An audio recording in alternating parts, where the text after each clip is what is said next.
Attention derrière vous, derrière vous, derrière vous,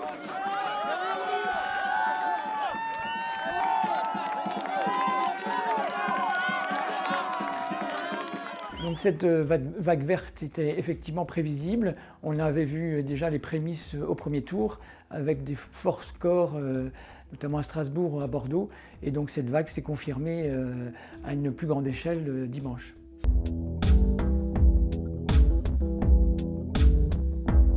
Le confinement a participé à cette quête de sens, ce qui a permis d'amplifier cette vague verte. Effectivement, les gens, pendant le confinement, se sont interrogés sur un changement de monde en termes de transport, d'alimentation, d'habitat.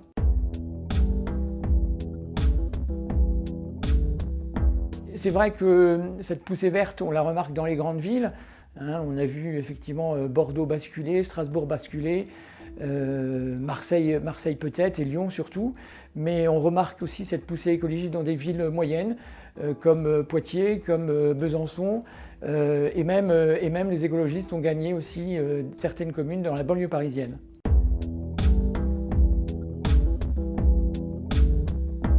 Emmanuel Macron va devoir changer effectivement sa politique, il lui reste 2 ans. On attend pour ces prochains jours l'acte 3 du quinquennat avec un remaniement. Mais effectivement, il va devoir mettre un peu de vert et encore plus dans sa politique.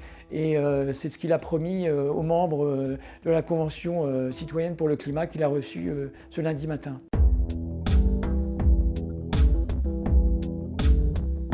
Les Verts ne sont pas dupes. Effectivement, ils ne vont pas rentrer au gouvernement, ils ne vont pas répondre à la sollicitation d'Emmanuel Macron. Ils ont l'expérience de Nicolas Hulot qui n'a pas été très heureuse.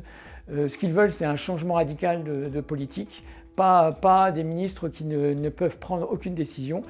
Emmanuel Macron, disent-ils, veut faire de l'écologie, mais depuis 3 ans, il n'agit pas.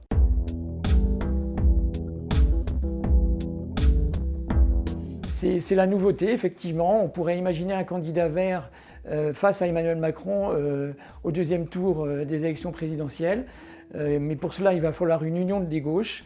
Le Parti socialiste y travaille.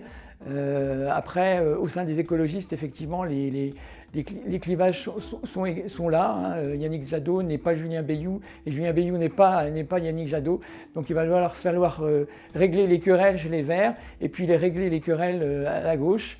Mais effectivement, les tractations commencent, il reste 2 ans pour y arriver.